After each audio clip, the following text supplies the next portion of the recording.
Fox Valley in Focus. I'm Barb Nadeau, your host today, and we're going to meet two great individuals from amazing organizations in our community. That's the best part of this program, meeting our neighbors doing incredible things. Our guests include Jessica Watkins. She's here for the North Aurora Mothers Club, and Matthew Yingling. He's here from Oddfellows Legend Lodge 212. We'll get started right after this.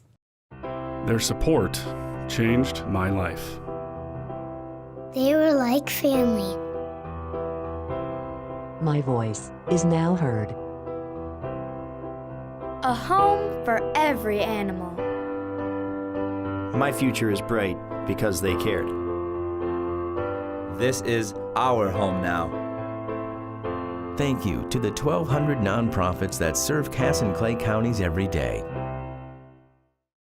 Jessica Watkins is our first guest today. She is the past president of the North Aurora Mothers Club, and I want to thank you for being here on our show today. Well, thanks for having me, Barb. I appreciate you having me back. Yes, it was great meeting you last time you were on our show and just talking with you before the show today. So I'm just so impressed with all the things that the North Aurora Mothers Club does that I was really excited about this. And it was interesting to me, talking to you just a few minutes ago, Jessica, that you've worn a variety of hats, so to speak, with the Mothers Club. Now Absolutely. You are a member. Tell us a little bit about your history in the club. So I joined the Mothers Club about 10 years ago. So it's been a decade of fun. I joined right after I moved in to the community, into North Aurora. I became a chairperson maybe the third year I was in, and I just felt that call to leadership. So I just progressed through the club, community chairs, vice president, president, and I saw, as a leader, I saw that as my opportunity to help others become leaders and find their potential as well. So now I've taken a step back and I am part of the general membership and watching my friends to aspire and achieve the things that they want to accomplish within the community. Well, you're a great ambassador for your group, thank and you. That's why it's so nice to have you here. And you have that sense of history. You also can see how a community organization and just getting involved in a little way on a committee here or there really leads to bigger things and really makes a difference. Absolutely. With each role, you learn so many new things. It's so valuable to just take in all these smaller aspects. It builds into something greater. Well, I have to say, I've been involved in a couple different mothers clubs throughout the years as a mom myself, and they're great groups. Sure. But just a recent visit to your website and all the things you're doing, I had to take a step back and say, wow, these ladies have really made a difference in their community. And a little bit later, I want to talk to you about some of those things that you're doing.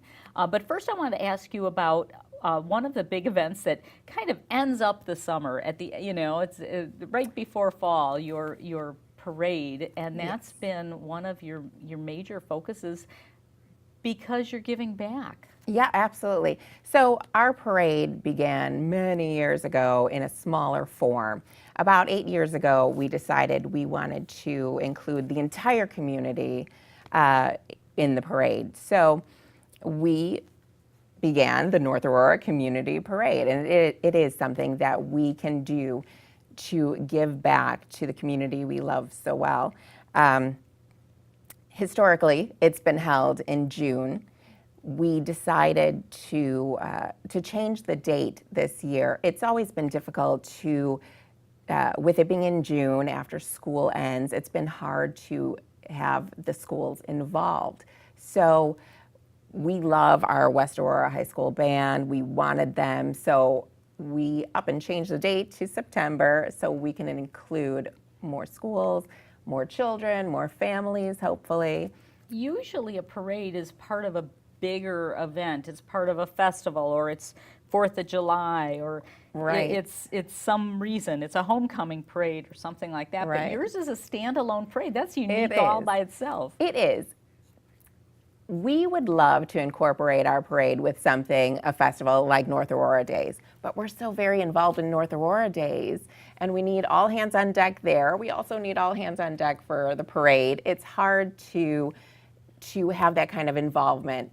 Therefore, we do have our parade as a standalone event, but we do have so many people involved and so many people come out and see it that it's worthwhile, and it does stand alone. So. Now, your parade's coming up on Sunday, September 17th Yes. At 3 p.m., and that's going to be your new standard, or at least you're going to find out how that We're works giving this a year. shot this year, Okay. trying something new, because like I said, we just love our West Aurora High School band, and they're going to be able to participate because of the change of date and so many other children's groups, dance groups, and it made more sense this way. Now, I found your route, okay? Yes. So you're starting over at Blessed Sacrament Church parking lot on Oak Street. Yes, we do have a change of route this year. Okay. It begins in the same place it has for the past few years at Blessed Sacrament Church and Highland Park. We have two different locations for staging, and it does march down Oak Street as it has the past few years.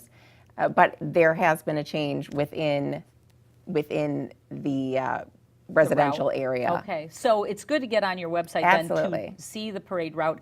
Do you Yes. have a favorite place to watch it? I've always been in it, so I'm not. Okay. I'm not sure. It's cool for us as a group. It is fun for us to march down the street and see all of our friends and neighbors line the streets throughout the residential area. We will end at Goodwin Elementary School, where there will be a party in the park afterwards. So anywhere you want to see us, feel free and follow us down to the park. Awesome. We're going to take a quick break right now. We'll be back with more with Jessie Watkins right after this.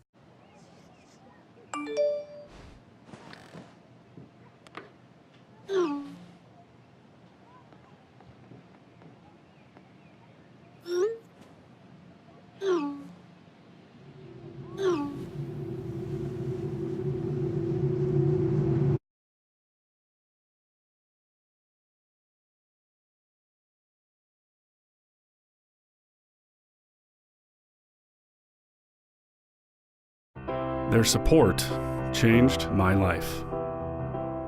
They were like family. My voice is now heard. A home for every animal. My future is bright because they cared. This is our home now. Thank you to the 1,200 nonprofits that serve Cass and Clay counties every day. Jessie Watkins from North Aurora Mothers Club is with us. We've been talking about the parade coming up on September 17th at 3 o'clock, and we gave a little bit about the route, starting on Oak Street and going down Willoway and Harmony, ending up at Goodwin Park in North Aurora. You said that we really should check the web for that particular route. Yeah, absolutely. Check the website for updated information about that or participants. Check the website to become involved in the parade as well. Something I did want to mention was because of the change of date, we also, in previous years, we've had the king and queen of the parade. I love that. I Yes. love the fact that you are like honoring special people. Oh, absolutely. So how does that change things up now? If you're changing the date, having a king and queen or some of the other people you're honoring, tell us about that. So because of the change of date, the young man and woman that would typically be our king and queen, well, they're away at school. So we still award the king and queen scholarship, although they aren't able to participate in the parade. I wanted to let everyone know this year's scholarship recipients are Maddie Bozick and Chandler Behrens, two exceptional youth in North Aurora. They make us proud. We are so happy to be able to award them their $1,000 each scholarships. We also have our Commitment to Community Award winner, who serves then as the Grand Marshal for the parade. And that is Mike Trevey. He is the owner of Ramondo's Pizzeria in North Aurora, always giving back to the community, always participating in some way.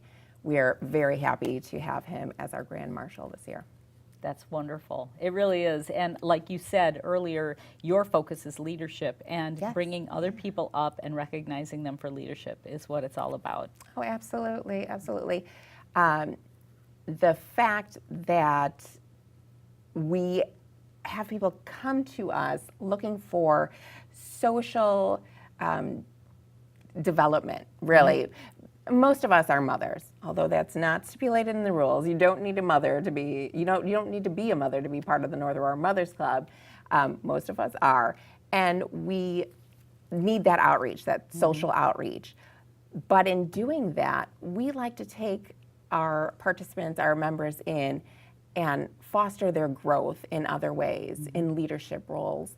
So, And a great crowning moment of that is that parade. oh, absolutely. You were telling me it's about an hour in length, so I Yes. know you have a lot of units, and I'm not going to ask you to rattle them all off And for I me. couldn't, But, even if you but tell us about some of the highlights. Oh, absolutely.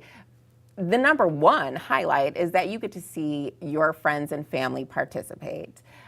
So many dance troupes and baseball teams, football teams, different organizations are involved, and it's fabulous to be there to cheer on your friends and family. We also have the West Aurora High School Band, which I mentioned before, but we're very excited to have them. The BMX bikers, Ozzy Cougar. We are not finished yet recruiting all of our entertainment, but there's going to be something for everyone.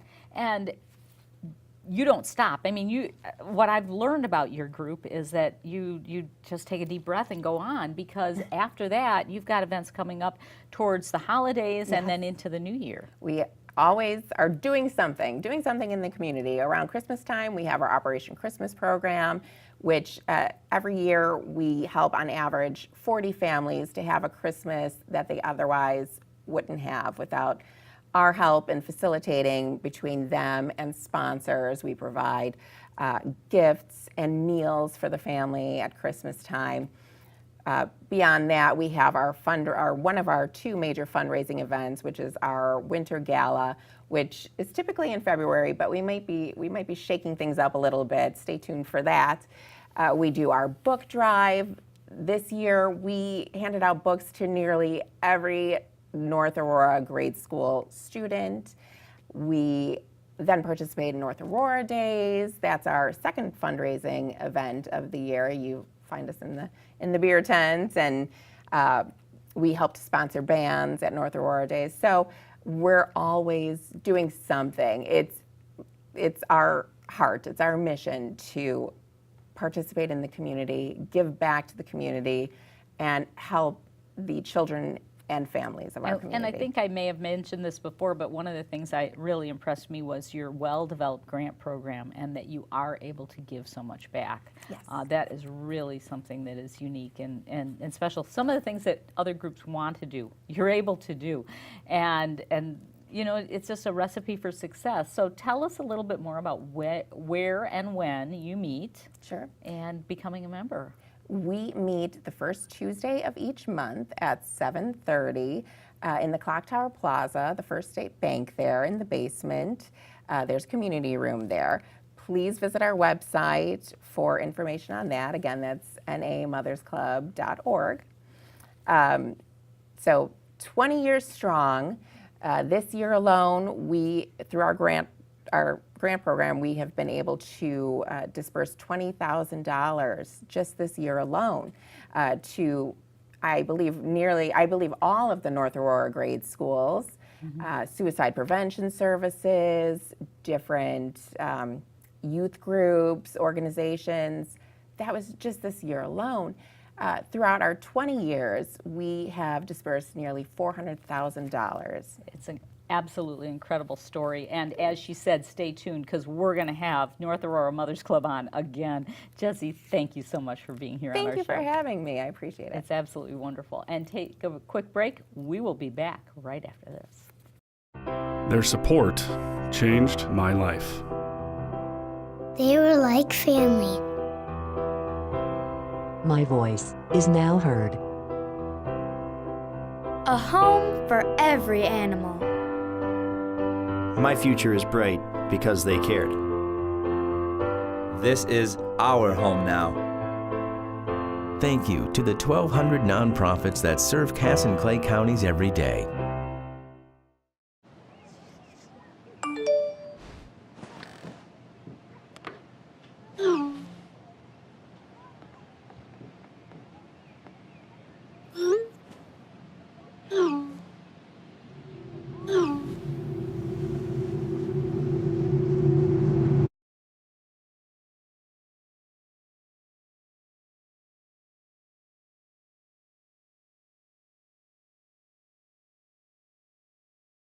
Joining us now is Matthew Yingling. He is the past Noble Grand of Odd Fellows Legend Lodge 212, founder and board member of the Oddball Festival, and District Deputy Grandmaster for District 21, Northern Illinois. Whew, Matt, thanks for being here, but that's a mouthful. There's an awful lot of things to say there, Barb. Well, I There have is. never... Thank you for having me. Thank you for having the time to be on our show. It's great to have you because we want to hear more about this group. I don't know enough about the Odd Fellows, and you and I 'cause we're had a secret. I know. You and I had a great conversation about this, how your group is kind of quiet and does things under the radar. But tell us about the history of the Odd Fellows and how you got involved. I got involved completely on accident. Come to find out, my grandfather, my great-grandfather, and my great-great-grandfather were all members. And a lot of people, if you look back far enough, you'll find that there was a member in your family. We were over 2 million strong in the United States at one time. That's a lot of members. The Odd Fellowship, I took a few notes that way. That's fine. I've never been on TV. I got a perfect face for radio, though. Oddfellows themselves were formed in the 18th century. Started 1730 is actually our first documented lodge in England. And it was lodge number 9 is the first documented lodge. So they met in little pubs and taverns in England, and finally came together as a formal organization in Were 1730. they like tradesmen together in a certain, or were they just people that from the community that wanted to come together for a purpose? It's really great that you asked that question. Actually, it was born out of the trade guild era when all the trade guilds were coming together. The masons were stonemasons, the foresters were tree cutters.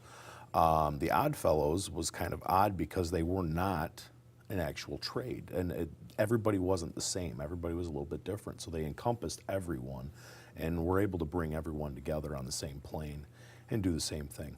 So there's no special rules to becoming a member of the Odd Fellows. You just want to be part of that group for whatever reason. Absolutely, absolutely. The desire to do work in your community, the desire to do good things, the desire to help your fellow man is really the cornerstone of our organization, and that's what we look for in people. So was that your discovery that, oh, there's Odd Fellows in my history, I got to find out who these Odd Fellows are? No. Coincidentally, I had a friend of mine that actually talked to me about Odd Fellowship, and he said, I think you ought to come down and check this out.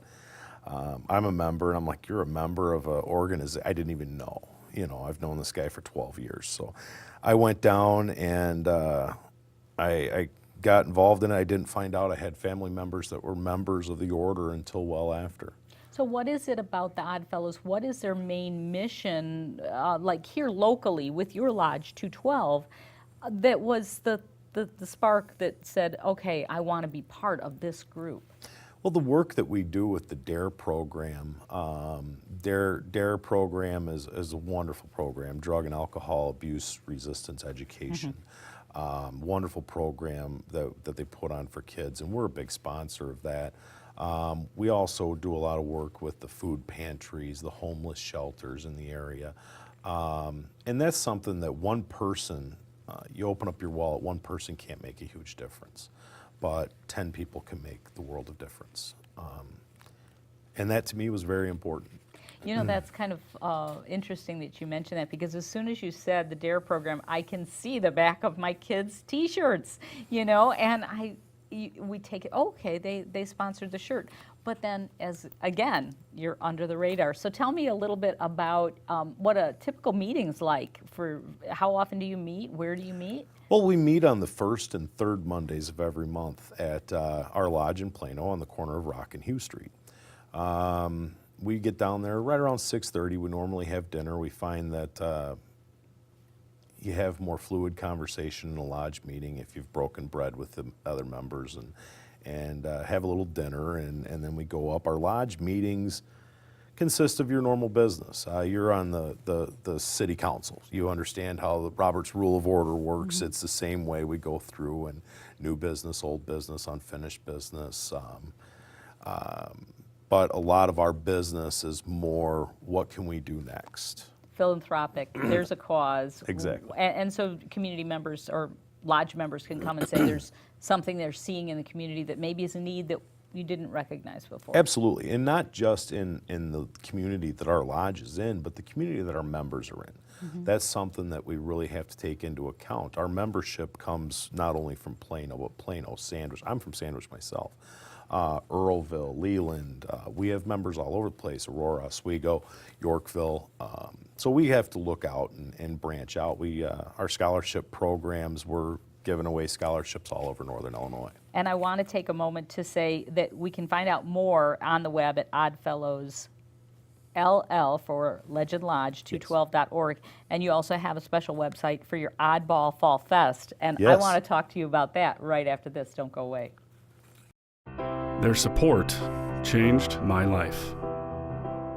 They were like family. My voice is now heard. A home for every animal. My future is bright because they cared. This is our home now.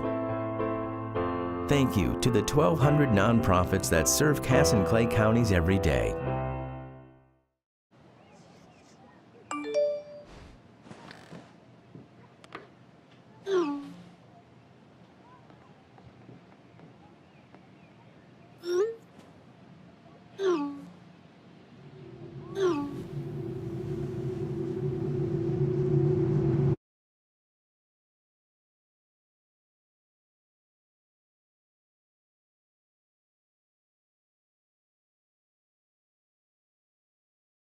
Welcome back. We're talking with Matt Yingling. He's here for the Odd Fellows Legend Lodge 212. And we're talking about your club, your lodge, your organization, but also a brand new festival that you have decided to bring to the city of Plano. So I want to hear about this. It's going to be the Oddball Fall Fest. Tell us all about it. Actually, yeah, it is. The Oddball Fall Festival, and it's funny, I have to give you a little bit of credit for that. Really? Yeah, absolutely. It was actually just going to be the Odd Fall Festival. We had several names picked out. It was Odd Fall Festival, and it was the Oddball Festival. And then you, from the city council meeting where I presented it, wrote it up as Accidentally the said- Oddball Fall Festival. So it became a mouthful, and we owe that to you, but Sorry. it stands out. Well, it definitely stands out because it's an odd festival. So what are we going to see? This is a brand new festival. No one's had it on the radar. Brand new. I'm glad you're here. Brand new. It's a 2-day festival. It's a 2-day festival, and it is a lot to do, we're learning. But we plan on this being every year at the same time, and we plan on it growing, and I mentioned to the city council that I want it to outgrow where we're at. I want the city council to say, we'd rather you have it over here where you have more room. You're going to have it downtown Plano. Downtown by the depot, yes. Okay, and it's going to start on September 16th. What can we expect on Saturday? Saturday, September 16th, there will be a color guard grand opening type ceremony where we hoist the flag and do all that. And then the local high school band will be playing. Actually, I apologize. The high school band's busy. It'll be the middle school band doing the national anthem. The VFW Post will be hoisting the flag and doing that. Then we will have the Plano's first color run. It's a 5K run. And much like other 5Ks, people go out and run. However, this one we get to throw colored powder at them. They're huge, they're gaining in popularity, they're doing them all over the place. Plano doesn't do one, so we thought, let's bring one here. Our good friend of the lodge, Denise Christensen, her husband Don is actually the Noble Grand of the lodge. And she goes and she runs these different warrior dashes and color runs, and she brought this idea to the lodge a couple years ago. Now it's just coming into fruition. So there's a color run, the 5K, and then we're also doing a 1 mile fun run for the kids or people who might not be able to run a 5K. I can't run a 5K, I'm not a runner, okay. But the fun run will also have color, so the kids will get to enjoy a little bit of that. That's cool. Also on Saturday, we'll have a bags tournament. We'll have a battle of the bands that starts at 5, and that goes until 10. That will be crowd judged, and no entry fee for the battle of the bands, but the winning band, the first place, will have a $500 cash prize given to them. Wow, that's nice. And then what do we expect to see on Sunday? On Sunday, there will be, this is quite exciting because this is something that Plano has, a lot of people have come to us asking about it, and that's a craft show and vendor show, plus a car show. I'm kind of more of a car show guy. My wife's a little bit more of a craft show gal. So we kind of decided, you know, let's have a meet in the middle type thing, and let's have a car show and a craft show. So that'll be going on either side of the depot, and we'll still have a DJ playing all day, different tunes. We'll have food vendors, drink vendors, and we'll have activities for the kids all day. I have to ask you, is this Oddball Fall Festival, is this a fundraiser or kind of a friend-raiser? A little bit of both. A little bit of both. Obviously, it's to get our name out there. We're, throughout the years, silently doing what we do. The Odd Fellowship, as I said, has been in this continent since April 26th of 1819. And many people haven't heard of us because of what we do. We do it quietly, and we don't look for the TV show. Well, we found you. You did. You certainly sought me out.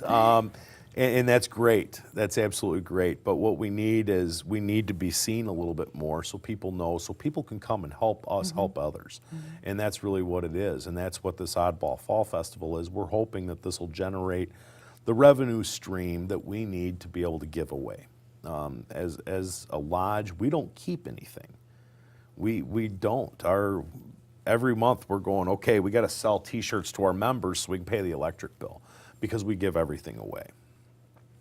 It's an amazing story, and it's an amazing history.